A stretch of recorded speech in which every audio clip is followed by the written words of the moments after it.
ڕۆژ بە ڕۆژ ئەمریکا زێدەترژێ ڕوێ لەشکریڤە تەڤلی شەڕی سووریای دەبێ ئەگەر بێتەنێ وەک گۆتێ بەحەسکردن ji بۆ شەڕێ داعشیا لێنە دوورە واشنتۆن ناخوازێ مەیدانە سووریایە ژێ ڕووسیایە ڕە ڤالا بکە.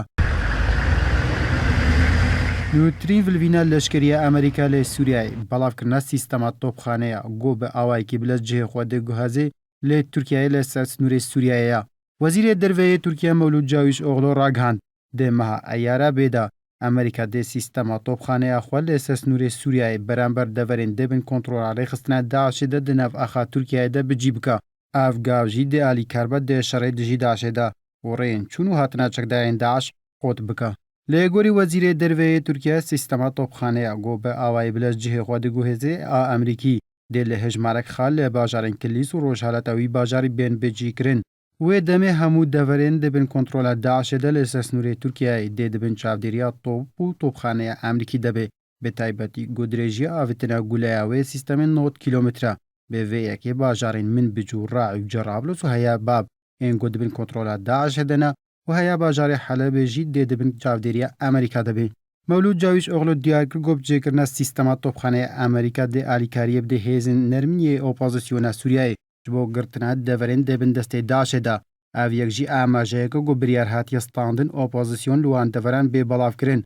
Tirkiye bi wê yekê rêlepêşiya hêzên Sûriyayê Demokrat û YPG bigira got wan deveran kontrol bikin. Ji ber Enqere gelek car geva destwerdanê kiriye eger hatû YPG derbasî Rojavayê çemê Furat bû. Herwiha Enqere dibêje got bicêkirina vê sîstemê dê bajarê Tirkiye ji mûşekên Daeş biparêze. Lê gorî hikûmeta Tirkiyeyê ji destpêka îsal ve Daeş 46 mûşek ji nav axa Sûriyayê avêtine nav axa Tirkiyeyê bê taybetî bajarê Kilîs û di encama wan mûşekan de 17 welatî hatine kuştin û 61 din jî birîndar bûne. Artêşa Tirkiyeyê jî bê topan bersiva wan mûşekan daya. Herçend îdareya Washington belavkirina sîstema topxaneyê lê ser sînorê Tirkiyeyê piştrast nekiriye.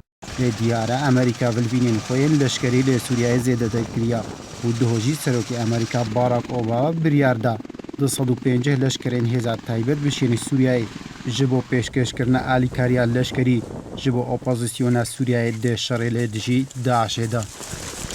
İbrahim Adem, NRT.